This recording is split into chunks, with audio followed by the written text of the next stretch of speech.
Hello everyone.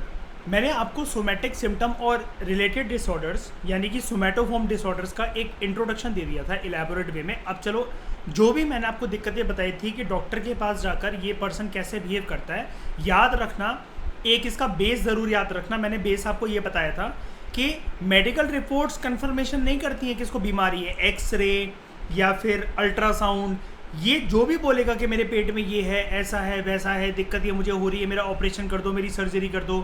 Medical reports हमेशा एक test के बाद, मतलब जो मेडिकल रिपोर्ट्स होती है वो टेस्ट के बेसिस पर बनती है, और ऑपरेशन हमेशा उन रिपोर्ट्स और टेस्ट के बेसिस पर कंडक्ट करा जाता है, सर्जरी वगैरह, ये तो आप जानते ही हो। लेकिन यहाँ पर पर्सन एक रिक्वेस्ट सिंसियर वे में कर रहा होता है या धमका रहा होता है डॉक्टर को कि आपको करना ही पड़ेगा, लेकिन अब कैसे कर दो, डॉक्टर की नौकरी नहीं चली जाएगी, ये चीज़ है। तो ये एक ऐसी कंडीशंस होती हैं जहाँ पर फिजिकल सिम्टम्स जो होते हैं, मैंने आपको बताया था, वो फिजिकल सिम्टम्स जो होते हैं पर्सन को, वो होते हैं in the absence of physical disease. इस लाइन को डिकोड कैसे करा जाए यार, फिजिकल सिम्टम्स कैसे हो सकते हैं, और दूसरी जगह पर ये बोल रहा है कि absence of a physical disease, बिना फिजिकल डिसीज के मेरे अंदर फिजिकल सिम्टम्स कैसे आ जाएंगे। यहाँ पर एक्चुअली क्या होता है, जो पर्सन डिस्कम्फर्ट फील कर रहा होता है ना, वो रियल वे में कर रहा होता है, वो रियल वे में कर रहा होता है। लेकिन ना, वो जो फिजिकल सिम्टम्स उसके और जो फिजिकल डिस्कम्फर्ट जो फील करता है ना वो पर्सन, वो उसके मेंटल फ्रेमवर्क में कोई गड़बड़ी की वजह से हुआ है। न्यूरो ट्रांसमीटर्स उसके सही तरीके से वर्क नहीं कर रहे, मैसेज इलेक्ट्रिकल इम्पल्सेस सही तरीके से ट्रांसमिट नहीं हो रहे, तो फिजिकल डिसीज नहीं है, बीमार नहीं है, लेकिन उसके परिणाम वो सच में ना, एक्चुअली देखो क्या होता है कि ये एक ऐसी बात है कि आप एक भीड़ में खड़े होकर चिल्ला रहे हो बहुत जोर जोर की और कोई आपको सुन नहीं रहा है, तो आप पे तो और ज़्यादा प्रेशर पड़ेगा, पर्सन और पागल वे में बिहेव करेगा। तभी तो वो लाइन आती है चैप्टर के अंदर, fear of going crazy, losing control and dying.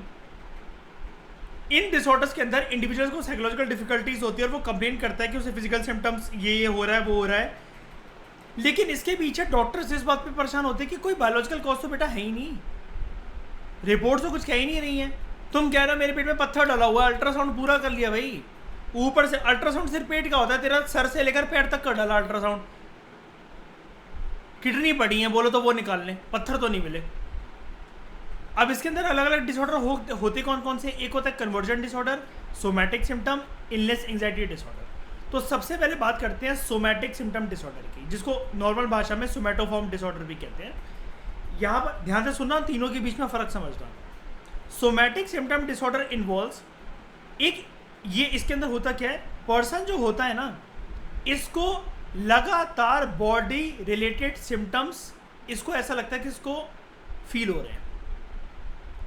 अब वो हो सकता है या नहीं भी हो सकता है, इट मे और may not be related to any serious medical condition. Person को सीरियस मेडिकल कंडीशन नहीं है, ऑब्वियस सी बात है। ये हमने जो डिसऑर्डर पढ़ रहे हैं, डिसऑर्डर का मतलब ही यही होता है, इस पूरे चैप्टर का मतलब ही यही है, इस पूरी बुक और सब्जेक्ट का मतलब ही यही है। Psychology is all related to mind and brain, not about body, वो फिजियोलॉजी का पार्ट होता है। यहाँ पर पर्सन को कोई मेडिकल कंडीशन नहीं है, डॉक्टर ने हर प्रकार के टेस्ट कर लिए, लेकिन फिर भी उसको बॉडी रिलेटेड कुछ सिम्टम्स फील होते हैं। जो लोग इन डिसऑर्डर से सफ़र करते हैं, सोमैटिक सिम्टम डिसऑर्डर से, वो हद से ज़्यादा ऑक्यूपाइड होते हैं अपने सिम्टम से।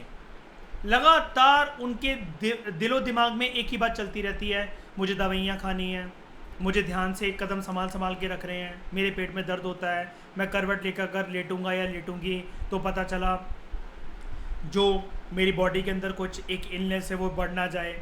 ये दिन भर अपना मतलब ख्याल रखते रहते हैं, कदम फूक फूक के रखते हैं, ठंडे पानी को भी फूक फूक कर पीते हैं, कहने का एक तरीका है मतलब बस ये, ठीक है। क्यों? ये कॉन्टिन्यूसली अपनी हेल्थ के बारे में वरी करते रहते हैं और अक्सर डॉक्टर के पास हर रोज शाम को पहुंच जाते हैं। अब डॉक्टर के पास पहुंचने का फ़ायदा क्या? डॉक्टर तो यही बोल रहा है, मैं आपको दवाइयाँ नहीं दे सकता, मैं आपकी सर्जरी नहीं कर सकता, मैं आपको रोज़ रोज़ सलाह नहीं दे सकता, क्योंकि आप ट्रस्ट क्यों नहीं करते हो कि आपके ऐसा अंदर कुछ है नहीं। अब पता है क्या होता है, एक मैं बात बताता हूँ। देखो, साइकेट्रिस्ट जो होता है, मैंने एक बात बताई थी, याद होगा अंकिता रागनी, के वो डॉक्टर होते हैं जो मेडिसिन प्रिस्क्राइब कर सकते हैं, लेकिन कशिश एक बात ये भी तो है ना हर एक डॉक्टर जिसके पास हम लोग जाते हैं वो साइकेट्रिस्ट थोड़ी ना होता है, शारीरिक डॉक्टर होता है, वो मानसिक डॉक्टर थोड़ी ना होता है, बताओ। तो अब नॉर्मल डॉक्टर के पास जाकर आप रोज पहुंच जाओ कशिश, आपको वो इरिटेट नहीं हो जाएगा कि यार हद हो गई यार तेरी बकचोदी की यार, कि बार बार अल्ट्रासाउंड और ये वो करवाने रोज चले आ रहे हो, रोज दवाइयां दे दो, ये दे दो, वो कर दो। तो डॉक्टर दूर से ही बोल देता है गार्ड्स को कि मतलब क्लिनिक में लेने के बारे कि ये आए बोल देना मैं हूं नहीं। तो एज अ रिजल्ट ये वही वाली बात हो गई, भीड़ में खड़े होकर पर्सन चिल्ला रहा है, इनको हद से ज़्यादा डिस्ट्रेस फेस करने को मिलता है और इनकी डेली लाइफ में बहुत ज़्यादा डिस्टर्बेंसेस रहते हैं, क्योंकि ये संभाल के कदम रखते हैं, डॉक्टर बात मानने को तैयार नहीं है, कोई और ये कहता है तुम बिल्कुल ठीक हो, तुम तो ड्रामेबाजी कर रहे हो। लेकिन ये सच में अंदरूनी मतलब मानसिक तनाव की वजह से और डिसऑर्डर की वजह से ये सच में इनको वो सिम्टम्स फील होते हैं। एक बात मैं आपको बता रहा हूँ, ये वाली बात ध्यान से सुनना, इनको ये फील होते हैं। अभी जैसे मैं एक डिसऑर्डर पढ़ाऊंगा आपको, स्किज़ोफ्रेनिया, जो लोग मर गए होते हैं या जिससे इंसान प्यार करता है उसकी आत्माएं देखती हैं पर्सन को, उससे वो बात करता है। अब एक बार बताना जरा, मैं किसी के कमरे में एक बंदी बैठी हुई है, वो बैठ के बगल में किसी बात कर रही हूँ, मुझे वहाँ पर कोई दिख नहीं रहा, वो मुझसे कह रही है दीपांग संभाल के बैठना, कोई बैठा हुआ है, मैं तो भगूंगा ही ना उस कमरे से, मैं तो भगूंगा ही। लेकिन वो तो सच में बात कर रही है, कॉन्वर्सेशन हो रही है। इट इज जस्ट लाइक लगे रहो मुन्ना भाई की मूवी रघुपति राघव राजा राम, जब वो जैसी वो करता है संजय दत्त, गांधी जी चले आते हैं, वो भी उसी डिसऑर्डर से सफर कर रहा होता है, हेलुसिनेशंस कहते हैं उसको, हेलुसिनेशंस। दूसरा, इलनेस एंजाइटी डिसऑर्डर, यहां पर पर्सन लगातार सोचता रहता है, इस चीज़ के बारे में प्री ऑक्यूपाइड होता है, डर होता है उसको, एक एंजाइटी होती है। देखो यहाँ पर एंजाइटी मतलब मैंने बताया था ना, worry and apprehensive feelings about the future, अगले पल मेरे साथ क्या हो जाए। तो यहाँ पर पर्सन ये सोचता रहता है मैं कोई सीरियस इलनेस डेवलप ना कर लूँ, और कॉन्स्टेंटली वरी करता रहता है कि इस चीज़ की पॉसिबिलिटी है, पक्का मैं देखना बीमार पड़ूंगा, मेरे साथ ऐसा हो जाएगा, वैसा हो जाएगा, मैं कुछ ही दिनों का मेहमान हूँ दुनिया में, ये सोचता रहता है। अब एंजाइटी का मतलब तो यही होता है ना कशिश, याद है, इरेशनल फियर ही तो होते हैं एंजाइटी। आपको लग रहा है आपके लगने से क्या हो जाएगा, तो आप नेगेटिव सोच लेकर चल रहे हो ना। जैसे कभी कभार होता है कि अंकित आपने फील करा होगा कि कुछ नेगेटिव वाइब्स ही आ रही हैं, कुछ दिन अच्छा नहीं लग रहा, बहुत बुरा सा लग रहा है। लेकिन एक बार बताओ, लगने से क्या होता है कि सच में थोड़ी ना हो जाएगा, तुम्हारे लगने से क्या होता है। कई लोग क्या बोलते हैं, आज खराब वाली आंख फड़क रही है, अरे ये क्या बात हुई, इसके पीछे एक फिनोमेना होता है, उनसे बोलो साइंस पढ़ी है तुमने। हिचकियाँ आ रही हैं मुझे कोई याद कर रही है, अब मुझे ये समझ नहीं आ रहा कौन सी वाली याद कर रही है मुझे। साइंटिफिक वे होता भाई हिचकी का, और मैं सोच रहा हूँ अरे वाह कोई तो याद कर रही है मुझे। तो illness anxiety disorder, it involves persistent pre occupation about developing a serious illness and constantly worrying, लगातार चिंता में रहता है पर्सन अबाउट दिस पॉसिबिलिटी कि वो कोई डिसीज डेवलप ना कर ले। अब यहाँ पर क्या होता है, इतना तो हो रहा है, लेकिन इसके साथ साथ पर्सन जो सोच रहा है, ये तो एंजाइटी ही है ना पर्सन की अपने हेल्थ को लेकर। इंडिविजुअल्स जिनको इलनेस एंजाइटी डिसऑर्डर होते हैं, ये ना हद से ज़्यादा कंसर्न हो जाते हैं अबाउट अनडायग्नोस्ड डिसीज। गए डायग्नोसिस करवाने, अल्ट्रासाउंड करवाने, एक्सरे करवाने, वहाँ पर कुछ लिख रहे हैं, लेकिन फिर भी उस रिपोर्ट को मानने के लिए तैयार नहीं है। अरे नहीं ये नकली क्लिनिक है, या नकली एक्सरे होता है, नकली अल्ट्रासाउंड होता है। पूरे एरिया में गए, अरे ये हमारा स्टेट ही बेकार है, हमारा स्टेट ही बेकार है, सब नकली मशीनें रख रखी हैं। और इसको ये लगता है कि इसके जब डायग्नोसिस ये हो रहा है तो नेगेटिव रिजल्ट्स आए हैं इसको ये लगता है कि नेगेटिव रिजल्ट्स आ सकते हैं, या नेगेटिव रिजल्ट्स आए हैं इसलिए शायद से डॉक्टर नहीं बता रहा है, इसलिए इससे छुपा रहा, झूठ बोल रहे हैं सारे डॉक्टर इसे कि नहीं सब कुछ ठीक है। इसको लगता है क्योंकि ये मरने वाला है शायद से, इस वजह से सब लोग मुझे झूठ बोल रहे हैं, इस वजह से शायद से इसको झूठ बोल रहे हैं सब लोग। अब डॉक्टर इसको दिलासा देने की कोशिश करता है, कि एश्योरेंस देने की कोशिश करता है कि ऐसा कुछ भी नहीं है, लेकिन ये रिस्पॉन्ड ही नहीं करता इस बात पे, नहीं आप तो झूठ बोल रहे हो, आप तो बगलोली कर रहे हो मेरे साथ। और हल्का फुल्का अगर कोई जैसे इलनेस के बारे में डिस्कस करने गया ना, ऐसे बिल्कुल सतर्क होकर सुनेगा कि जैसे मतलब पता नहीं क्या है, कोई डॉक्टर कोई कैंसर रिपोर्ट या किसी चीज़ की रिपोर्ट को कि भाई अब तुम्हें ये डिसीज़ हो गया, अब तो तुम मरने वाले हो, ये हो गया वो हो गया, तुम्हारी लास्ट स्टेज है। इतना ज़्यादा अलार्म्ड वे में घूमता है, बिल्कुल चौकन्ना होके कि such as on hearing about someone else's ill health, दूसरे लोग क्लिनिक में आए उनकी हेल्थ है, वो वहाँ पर रोना धोना उन्होंने शुरू कर दिया, ये अपनी रिपोर्ट भी नहीं दिखवाई, ये भाई साहब ये बहन जी पहले ही रोने लग जाते हैं इलनेस एंग्जाइटी डिसऑर्डर वाले। ये ऐसी किसी और की खबरें पढ़ ले तो इनको लगता है जैसे कोई इनको बात बताए कि उनके ना परसों रात में ना थोड़ा सा पेट में दर्द हुआ और सुबह वो सोकर ही नहीं उठे, तो उसको लगता है हाँ यार मेरे साथ भी कल रात को ऐसे ही हो रहा था, अब किसी दिन मेरे साथ भी ऐसा हो सकता है। मतलब दूसरों की जैसे डेथ खबरें नहीं होती कि जैसे आपने सुना होगा कि यार उनके वो तो बड़े क्या कहते हैं चलते फिरते थे और पता नहीं ऐसा क्या ही हो गया, किसी ने नहीं सोचा था, तो कि उससे रिलेट कर जाते हैं अपने आप को। तो इन जनरल दोनों की दोनों जो हमने पढ़े सोमैटिक सिम्टम डिसऑर्डर और इलनेस एंग्जाइटी डिसऑर्डर, ये मेडिकल इलनेस से ही कंसर्न है। डिफरेंस क्या है दोनों के अंदर? Difference lies in the way this concern is express.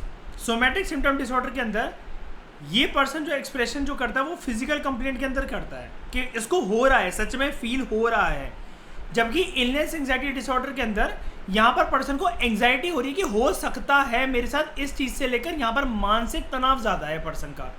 Anxiety यहाँ पर नाम ही शब्द में यही आ गया ना, ये देखो illness anxiety disorder, illness anxiety disorder, यहाँ पर एंग्जाइटी है। और सोमैटिक सिम्टम डिसऑर्डर में पर्सन को सिम्टम फील हो रहे हैं, फिजिकल सिम्टम सच में फील हो रहे हैं वो, लेकिन दोनों में बस एक ही बात है तो क्योंकि डिसऑर्डर, और disorder is concern with psychology and mind, तो मेडिकल रिपोर्ट्स तो कभी मतलब पता लगा ही नहीं सकती उसे, पता क्या नहीं लगा सकती। मतलब अब जैसे ये वही वाली बात है ना कि आप सोच के आज आपने इतना सोचा किसी एक चीज़ के बारे में, आपका सर दर्द हो रहा है, दिमाग की नसें फट रही हैं। अब मेडिकल रिपोर्ट क्या कह ले इसके बारे में? आप डिस्प्रिन खा लोगे, क्रोसिन खा लोगे, क्या कर लोगे, उससे क्या ठीक हो जाएगा? आप तो जब तक सोचना बंद नहीं करोगे तब तक वो होगा नहीं। जैसे मैं कभी कभार क्लास जैसे बहुत ज़्यादा ड्यूरेशन की ले लेता हूँ, बहुत सारी क्लासेस ले लेता हूँ, तो ज़्यादा बोल कर भी सर में दर्द होने लग जाता है, फिर चाहे मैं जॉगिंग कराऊँ, चाहे मेडिटेशन कराऊँ, चाहे फिर मैं ठंडे पानी से नहा लूँ, तो वो दर्द थोड़ा सा कम हो जाता है, लेकिन एक तनाव रहता है क्योंकि बॉडी की एनर्जी मैंने ड्रेन कर दी है जोर की बोल कर पूरे दिन 9 12 घंटे, ये चीज़ होती है। जो सिम्टम्स होते हैं, अब तीसरा कन्वर्जन डिसऑर्डर। कन्वर्जन डिसऑर्डर, यहाँ पर पर्सन क्या कहता है कि मेरा कोई एक बॉडी पार्ट ही लॉस हो गया, या फिर बॉडी पार्ट का उसका फंक्शन ही खो गया।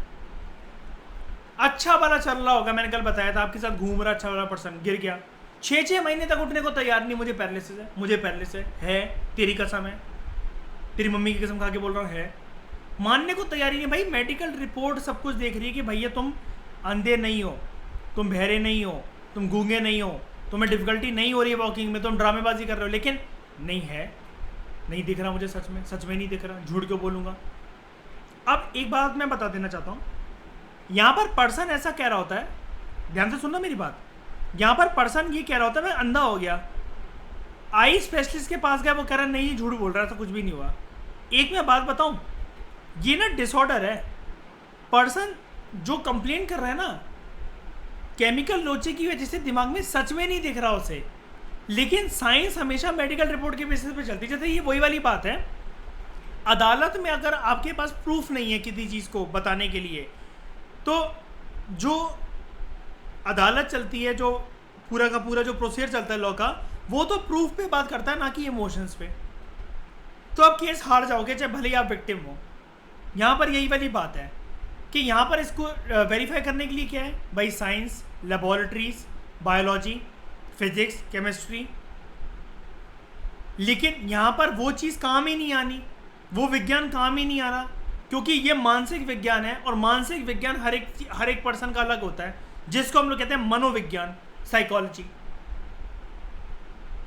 ये जो सिम्टम्स हैं ये हो कैसे, कन्वर्जन डिसऑर्डर के ये वाले सिम्टम्स कब हो जाते हैं? जब कोई बहुत बड़ा स्ट्रेसफुल एक्सपीरियंस पर्सन की लाइफ में हो जाए ना। एक बात मैं बता देना चाहता हूँ, अब आप कहोगे कितना बड़ा स्ट्रेसफुल एक्सपीरियंस?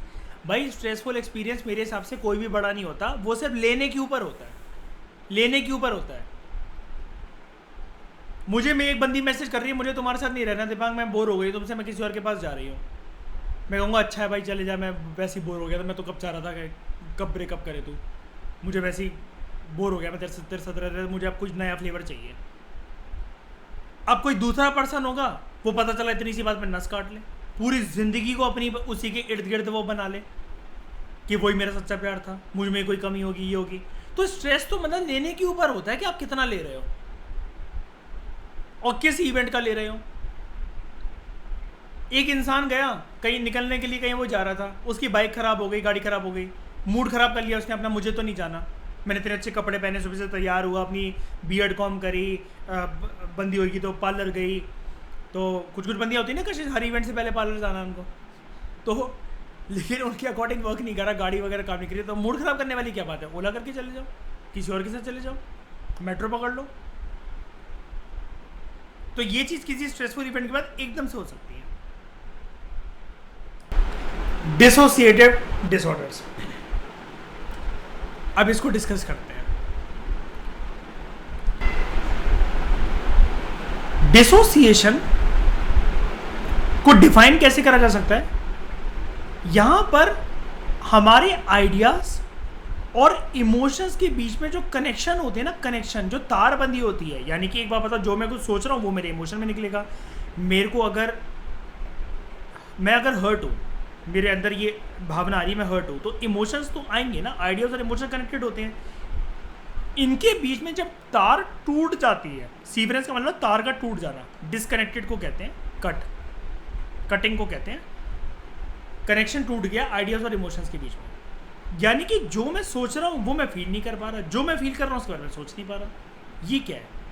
आप इस चीज़ को अभी समझ नहीं पाओगे, क्योंकि ये हम होता नहीं है हमारे साथ कि हम आइडियाज़ और इमोशंस नहीं निकल रहे हैं। हाँ, ये होता है जैसे कभी कभार कि आपको ना कोई पर्सन, अभी तक आप किसी के साथ रिलेशनशिप में थे, उसने आपको हर्ट कर दिया, तो अगर आपको उसकी कोई खबर मिली भी ना, जैसे मतलब मान लो मुझे कोई ये बताया कि तेरी एक्स का ना एक्सीडेंट हो गया है, उसके पैर में चोट लग गई है, तो मुझे अब घंटे का फर्क नहीं पड़ता, तो आइडिया तो है मेरे पास लेकिन इमोशंस नहीं है उसके लिए। और पहले अगर वो मेरे साथ मेरी बनती होती तो मेरे पता चला आंसू छूट जाते, मैं उसके घर चले जाता, मैं मरम पट्टी करवाता उसकी, मैं गले लगा कर रोता, किस्सियाँ देता उसे, लेकिन अब मेरे अंदर कोई इमोशन नहीं है। तो ये तो नॉर्मल वे में एक चीज़ को तब फील करते हैं जब हमें कोई हर्ट कर जाता है और जब हम मूव ऑन कर जाते हैं। लेकिन डिसोसिएशन नॉर्मल लाइफ में हम लोग फील नहीं कर सकते, जो ओरिजिनल डिसोसिएशन होता है कि आइडियाज़ और इमोशंस का हर चीज़ में कट जाना, ये हम कभी फील नहीं करते। हम किसी टॉपिक एक पर्सन के साथ फील करते हैं, जैसे रोड पे हम जा रहे हैं, भाई हमें देरी हो रही है, तो कोई एक्सीडेंट हुआ और रखा है, मैं क्यों रुकूँ? हम लोग ऐसे तो करते हैं कि मैं क्यों रुकूँ, लेकिन वही आपको कोई बताते यार ये तो वो है तुम्हारा पड़ोसी यार, वो करके तो हमें लगेगा अरे यार चलो चलो इनको कॉल कर दो जल्दी जल्दी चल के। तो डिसोसिएशन के अंदर क्या होता है? It involves feeling of unreality. यहाँ पर आप अपनी वास्तविकता से खो जाते हो। एस्ट्रेंजमेंट, यहाँ पर आपको पता नहीं चलता कि शायद से मैं स्ट्रेंजर हूँ कि दूसरे स्ट्रेंजर है। डीपर्सनलाइजेशन, आपकी पर्सनैलिटी ही खो जाती है, पर्सनैलिटी ही खो जाती है। ये भी होता है कभी कभार इसके अंदर कि मर्द कभी कभार अपने आप को औरत समझने लग जाता है और औरत कभी कभार अपने आप को मर्द समझने लग जाता है। एंड समटाइम्स यहाँ पर आपकी आइडेंटिटी या तो लॉस हो जाती है या शिफ्ट हो जाती है। अब इस लाइन को ध्यान से सुनना जो मैंने अभी आपको स्टोरी बताई, लॉस और शिफ्ट ऑफ आइडेंटिटी। अभी आगे बढ़ते हैं।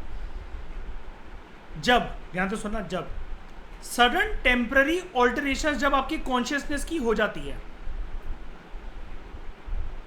आपकी कॉन्शियसनेस यानी कि अवेयरनेस, आप प्रेजेंट मूवमेंट में जो अपनी रोजमर्रा की जिंदगी बिताते हो, मुझे सुबह उठना है, ऑफिस जाना है, यहाँ काम करना है, सैंपल दिखा कर आने हैं, किसी को किसी से मिलना है, घर पर फिर जाकर ये वाली बात क्या कहते हैं करनी है, ये करना है, वो करना है, मतलब 100 तरीके की आपकी रोजमर्रा की जिंदगी में जो भी बातें आपके दिमाग में चलती हैं वो आपके कॉन्शियसनेस का पार्ट होता है ना। यहाँ पर जब ऐसी किसी कॉन्शियसनेस का सडन तरीके से, सडन एकदम से झटके से टेम्पररी ऑल्टरेशन हो जाए। अब ये टेम्पररी वर्ड पता है क्यों दे रखा है? ये टेम्पररी वर्ड यहाँ पर ना छोटा मोटा वर्ड नहीं है, मतलब टेम्पररी मतलब जैसे कभी कभार तो ये भी होता है ना, यार मुझे कुछ कहना था दोस्त यार मैं भूल गया यार, अरे यार, अरे अच्छा पानी पापा को देने के लिए बोला था आपने, अरे सॉरी सॉरी सॉरी मैं आपको दे गया। ये तो हमारे साथ कभी कभार होता है, लेकिन ये जो डिसऑर्डर है ना डिसोसिएशन में, यहाँ पर टेम्पररी का मतलब ये नहीं है कि पानी का ग्लास देना भूल गए या अपना मोबाइल जाकर फ्रिज में रखा है और पानी का ग्लास अलमारी में रखा है। ये थोड़ा थोड़ा कभी कभार किसी के साथ ऐसी घटनाएं होती हैं। यहाँ पर टेम्पररी पता है कभी कभार 20 साल 40 साल और लाइफ टाइम भी हो सकता है ये आपका कॉन्शियसनेस का ऑल्टरेशन होना। अब ये होता क्यों है? हमारा दिमाग ना, हमारी साइकोलॉजी और हमारे जो न्यूरॉन्स होते हैं ना वो बहुत चालाक होते हैं। कोई पेनफुल एक्सपीरियंस हुआ उनको, मैंने बताया ना कि जैसे स्ट्रेस है, स्ट्रेस लेने के ऊपर होता है कि कितना स्ट्रेस किसने ले लिया। अब किसी को एक अगर थप्पड़ भी पड़ गया तो उसको लगा यार पड़ोस वालों ने आज तक मुझे इतने अच्छे से देखा और मेरे बाप ने मुझे यहाँ पर थप्पड़ मार दिया। और आज तक मेरी कितनी अच्छी आइडेंटिटी थी और मैं यहाँ पर दारू पीकर चला आया। अब ये आपके लिए एक वैसी बात बन गई कि जैसे कभी कभार कुछ लोग ना अपनी आइडेंटिटी के ऊपर सुसाइड कमिट कर लेते हैं कि यार मतलब ये ना मेरे चरित्र के ऊपर बात आ गई है और अब मैं जी नहीं सकता इस ब्लॉट के साथ। इसलिए बड़े सारे रेप विक्टिम सर्वाइव नहीं कर पाते, कभी कभार उनको लगता है सुसाइड कर लो, अब इस जिंदगी का कोई मतलब नहीं रह गया। तो मैं वही बोल रहा हूँ, स्ट्रेस तो लेने के ऊपर होता है ना, लेने के ऊपर होता है। तो यहाँ पर आपकी कॉन्शियसनेस ऑल्टर क्यों हो जाती है? मैंने जैसा कि बताया, ध्यान से समझना, हमारी साइकोलॉजी, हमारा माइंड और हमारे न्यूरॉन्स बहुत चालाक होते हैं, बहुत चालाक होते हैं। हमारा माइंड कभी भी ना स्ट्रेस को अपनाना नहीं चाहता। इसलिए मेरी बात ध्यान से सुनना, आवाज़ बढ़ाता हूँ, मेरी बात ध्यान से सुनना। खुली आंखों से ना 10 घंटे बैठना भी आसान होता है, लेकिन 10 मिनट के लिए बंद आंखों से मेडिटेशन करना बहुत मुश्किल होता है, क्योंकि उसमें आपको उल्टे सीधे विचार आ रहे होते हैं और आपकी आंखें खुल जाती, झंझोर जाते हो आप। इसलिए माथे पे दर्द कभी कभार होता है मेडिटेशन कर कर। क्यों? क्योंकि तब आप अपनी कॉन्शियसनेस से मीट कर रहे होते हो, अपनी रियलिटी से। और रियलिटी हमेशा हर किसी के जिंदगी की अस्तित्व की जो होती है वो कड़वी होती है। आपको वहाँ पर उल्टी सीधी बातें याद आ जाती हैं, मेरे घर में कोई बीमार चल रहा है ना, अगर ये चीज़ ठीक नहीं हुई, मेरा एग्जाम नहीं निकला, कुछ भी निकला, वो हमेशा आपका माइंड आपको ना नेगेटिविटी की तरफ दिखाता है। जबकि लोग ये नहीं समझते कि बंद आंखों से आप इसको फिल्टर कर रहे हो, क्लीन कर रहे हो, इस कचरे को बाहर निकाल रहे हो। लेकिन यही नहीं, दुनिया में 90% जनता से मेडिटेशन होती नहीं है, इसलिए 90% जनता दुखी रहती है। तो यहां पर क्या होता है, आपका माइंड, जैसा कि मैंने बताया, बड़ा चालाक होता है। वो ना पेनफुल एक्सपीरियंसेस को ब्लॉट आउट करने की कोशिश करता है, बाहर निकालने की कोशिश करता है। अब माइंड ने बहुत पेशेंटली वेट करा कि क्या ये अपने पेनफुल एक्सपीरियंस को निकालने के लिए कुछ कदम लेता है या ऐसा कभी लेता आया है। तो माइंड ने आपकी पूरे न्यूरॉन्स को सर्च करा, सारे करोड़ों न्यूरॉन्स को सिग्नल भेजा, क्या इस शरीर में जो ब्रेन बस रहा है, जिसके अंदर माइंड है, क्या उसने कभी मेडिटेशन करी? सारे न्यूरॉन ने बोला जी नहीं करी। कभी पूजा पाठ करके दिमाग को रिलैक्स करा? जी नहीं करा। क्या ये स्ट्रेस बहुत ज़्यादा लेता है? जी हाँ लेता है। तो एक न्यूरॉन इतना हावी हो जाता है, वो बोलता है मैं लेता हूँ इस चीज़ की शपथ कि मैं इसका ये वाली चीज़ को दूर करूँगा, ये जो इसके पेनफुल एक्सपीरियंसेस मैं इसको दूर करूँगा। और पता है ये कैसे वर्क करता है? पूरी मेमोरी उड़ गई। आपके माँ बाप कौन थे, आपकी बीवी कौन थी, आपके बच्चे कौन थे, एकदम से बैठे बैठे, जैसे मतलब मान लो कि अभी मेरे साथ बैठे बैठे ही हो जाए, यार मैं कहाँ हूँ, ये लैपटॉप कहाँ से आया, ये स्क्रीन पे ये क्या चल रहा है, ये मैं हाथ में ये कौन सा पेन पकड़ा हुआ हूँ, ये मेरे कान में लीड्स क्या लगी हुई हैं, ये मेरे सामने इतना बड़ा ये माइक जैसा ये क्या है, ये होता क्या है, इसको बोलते क्या है, ये मैं कौन से घर में हूँ, चद्दर क्या है, ये मेरी मम्मी वहाँ से निकल कर आई, आप कौन हो, मान लो मेरी बीवी बच्चे भी यहाँ पे वो करके, तुम लोग कौन हो। जोर जोर की धाड़े मार मार के रोने लगा, चिल्लाने लगा, या फिर बिल्कुल नम होकर बैठ गया। वो मेरे को समझाने की कोशिश करके पागल वागल हो गया कि हम जानते हैं दिमाग तुम्हें, तुम हंसी मजाक करते रहते हो, लेकिन इतना भी अच्छा नहीं लगता। तुम्हें कह रहा हो कौन तुम लोग, मैं कहाँ हूँ, मुझे बताओ तो मेरा घर कहाँ है, मैं यहाँ कैसे आया। अब ये चीज़ अगर घर घर में ही हो जाए तो घर वाले तो संभाल लेंगे, लेकिन रोड पे चलते चलते हो जाए, अब आप कहाँ चले गए, अब आप कहाँ जाओगे, आपको क्या पता। हो सकता है देश छोड़ के निकल जाओ, स्टेट छोड़कर निकल जाओ।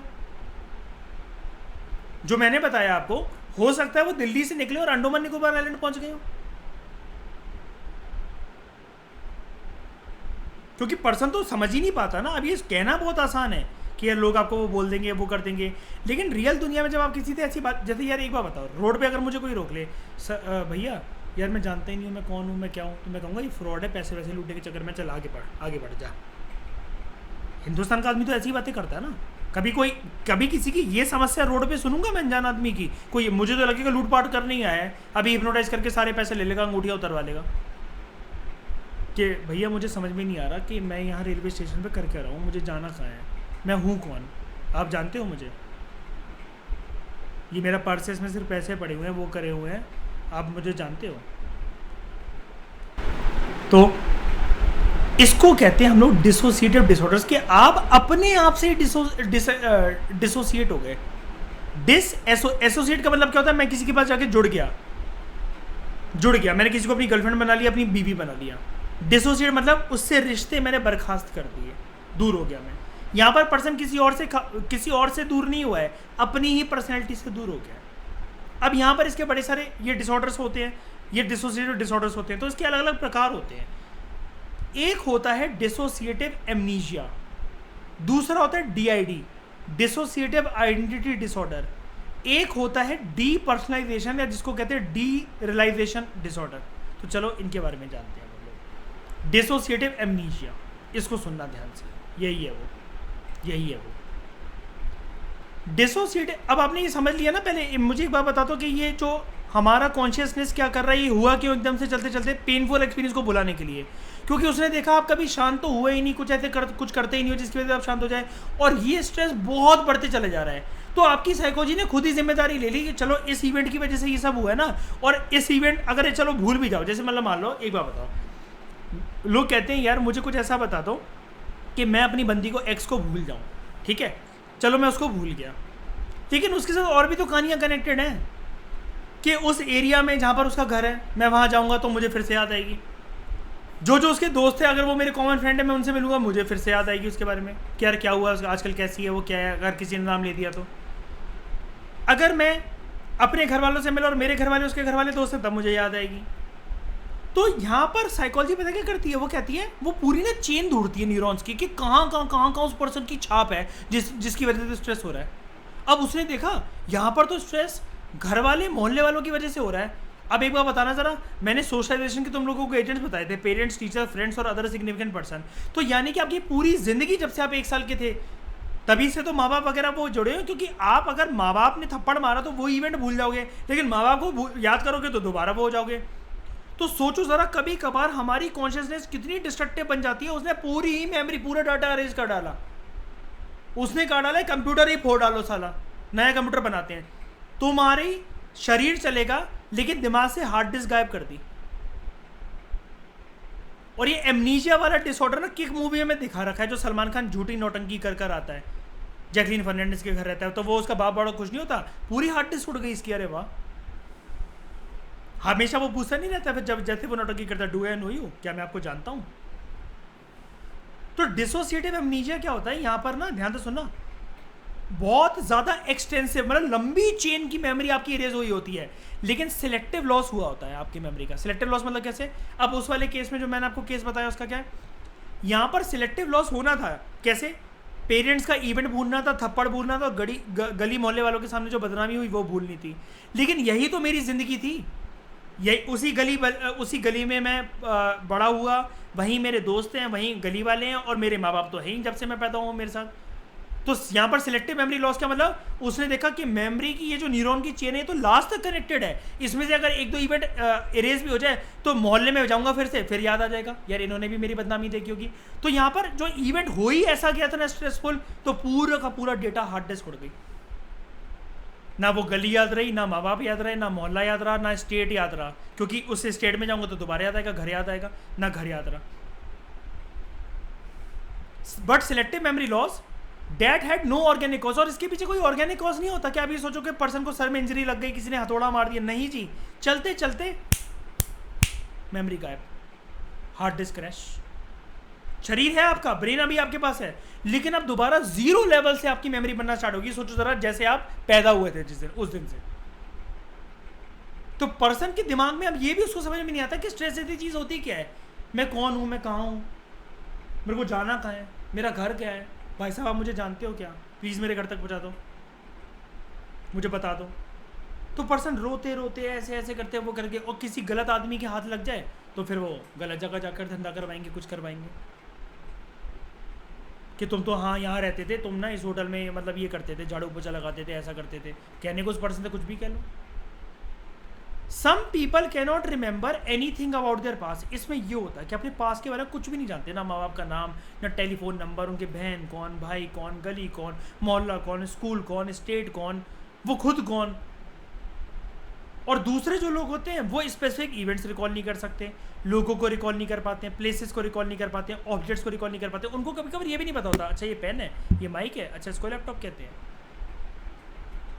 जबकि कभी कभार उनकी मेमोरी दूसरी चीज़ों के लिए इंटैक्ट रहती है कि हाँ उनको ये पता है कि वॉशरूम कैसे जाना है, दांत ब्रश करे जाते हैं, थोड़ी थोड़ी उनकी मेमोरी हो सकता है रहती है, किसी चीज़ को लेकर। अब डिसोसिएटिव एमनीशिया का एक पार्ट ये भी होता है डिसोसिएटिव फ्यूग, ये और भी ज़्यादा खतरनाक। अगर वो बेटा था तो ये बाप है। इसमें क्या होता है, essential feature of this could be कि यहाँ पर पर्सन, अब ध्यान से सुनना वो जो इवेंट बताया था, अब देखो इसको कनेक्ट करो इसको। यहाँ पर पर्सन अनएक्सपेक्टेड वे में ट्रैवल करता है, अनएक्सपेक्टेड वे में ट्रैवल करता है अपने घर से और अपनी वर्क प्लेस से, अनएक्सपेक्टेड वे में। जहां पर वो काम करने आया होता है या जिस घर से वो निकला होता है, वो गया पहले काम करने गया, लेकिन जैसे ही वो अपनी वर्क प्लेस से वापस घर जाने के लिए गया, अब वो अनएक्सपेक्टेड वे में ट्रैवल करने लगा है। अब उसको ना दिशा पता है ना दशा पता है। अब बस मेमोरी उड़ गई पूरी, हार्ड डिस्क क्रैश। नई आइडेंटिटी अपना लेता है कि मेरी बीवी शायद से वहां असम में रहती है। कितनी भी कोशिश करे, कितनी भी, पर्सन के पास इनएबिलिटी डेवलप हो जाती है कि वो प्रीवियस आइडेंटिटी को अपनी रिकॉल ही नहीं कर पाता। मेरे माँ बाप कौन, मैं कौन, मैं मेल भी हूं कि नहीं हूं, मैं फीमेल भी हूं कि नहीं हूं। अब जो चाची वाली बात बताई मैंने, जो दूसरी स्टोरी, अब ध्यान से सुनना, उस स्टोरी में क्या था, ध्यान से सुनो। फ्यूग यूजली एंड्स अप, एक दिन जैसे ही खत्म होता है ना, पर्सन को झटका लगता है, अरे बाप रे, पूरा पर्सन हिल जाता है। Person wakes up with no memory of the events that occurred during the fugue. जिस टाइम वो फ्यूग स्टेट में था, जब वो भूल गया था, वर्क प्लेस से घर जा रहा था, भूल गया, 18 साल के लिए गायब, पता नहीं कहाँ शादी कर आया है, कि कौन से बच्चे पैदा कर आया है, किसको बीवी बनाकर आया है, किसी का मर्डर तो नहीं कराया, टेररिस्ट ऑर्गेनाइजेशन को ज्वाइन तो नहीं कर लाया था, यूपीएससी तो नहीं क्रैक कर दिया था। एकदम से पर्सन वेकअप करता है, वेकअप होता है मतलब एकदम से, जैसे मतलब मान लो जागा हो जाता है पर्सन, और फिर उसको पता लगता है क्या मैं 2022 में हूं, ये तो 2008 चल रहा था ना। तो वो बोलते हैं कि पागल। एक तो जब ये लौट कर आते हैं घर वाले, तो घर वाले तो मतलब खुशी फूले नहीं समाते और रोने भी लग जाते हैं खुशी के मारे। लेकिन जब इनसे पूछा जाता है तुम इतने साल थे क्या, वो कहता है मैं कसम खा रहा हूं, कसम, मुझे नहीं पता, नहीं पता, हमें नहीं पता सच में कि क्या हो रहा है,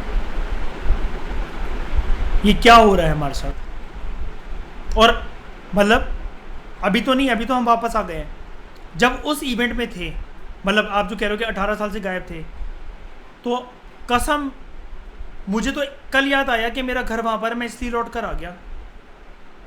और रास्ते में सब लोग बोल रहे थे कि ये 2022 चल रहा है, ये तारीख वो है, वो तारीख है।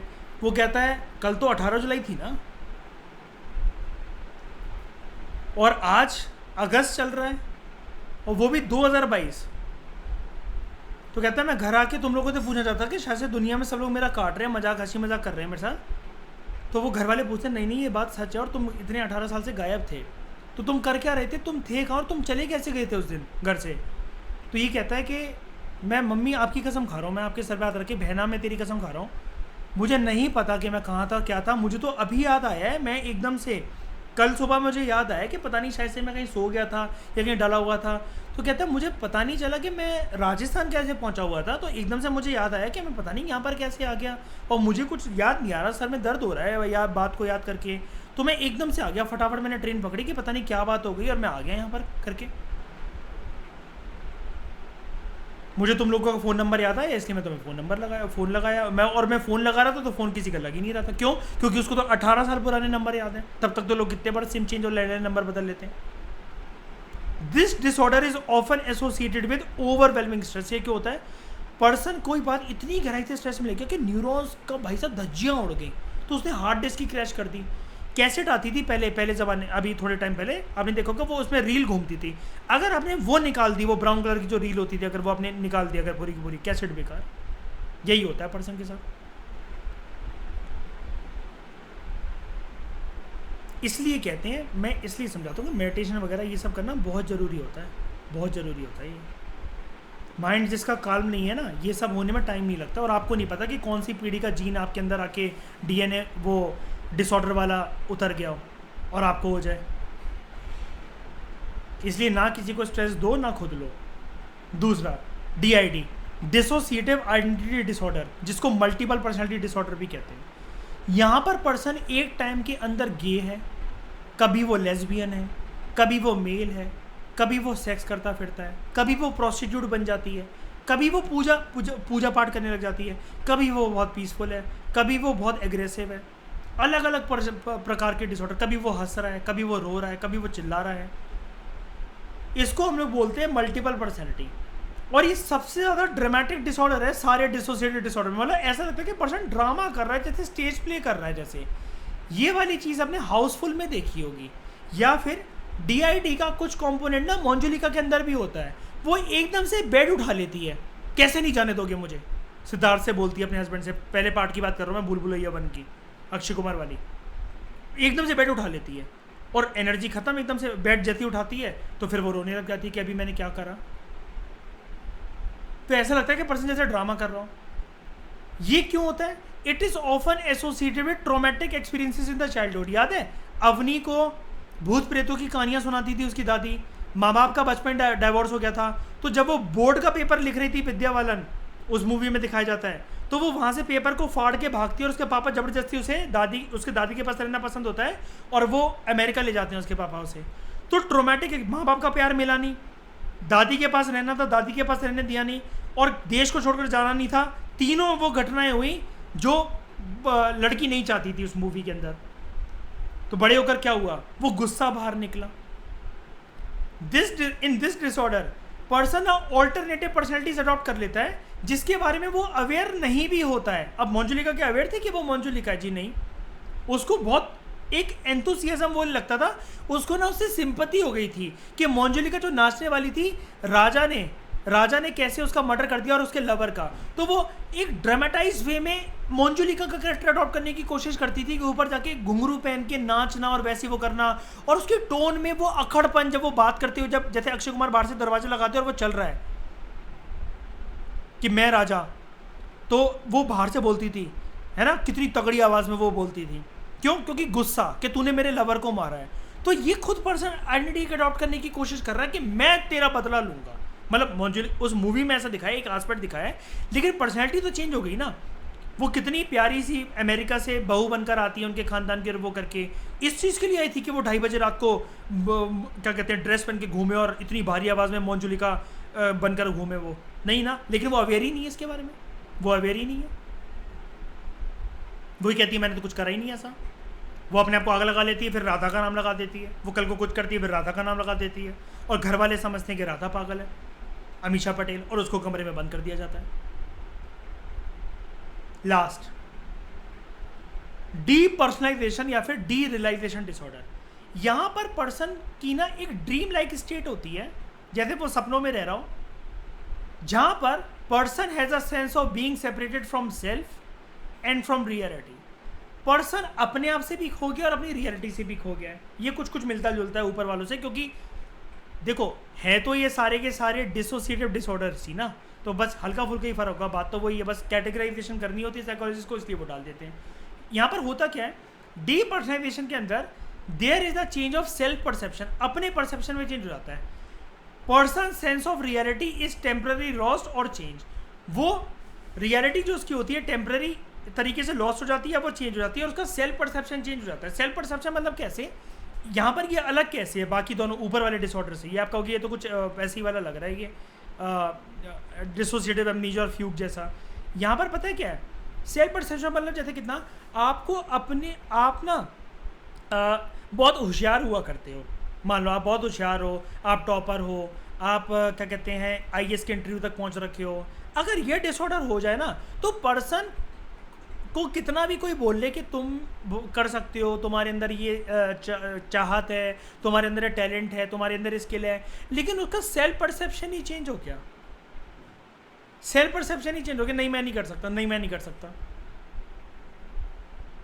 एक और बात, ये तो हो गया छोटे लेवल का डीपर्सनलाइजेशन और डीरियलाइजेशन डिसऑर्डर। बड़े लेवल का कैसे, अच्छा खासा एक मर्द जिसने अच्छा खासा सेक्स करके 2-3 बच्चे पैदा करे हैं, वो औरतों की तरह बिहेव करने लग जाता है, और एक औरत मर्दाने वे में बिहेव करने लग जाती है। Self perception.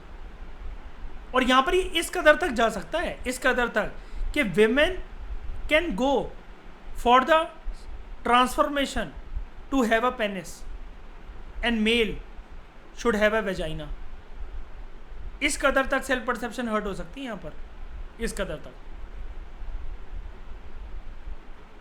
Thank you very much for discussion.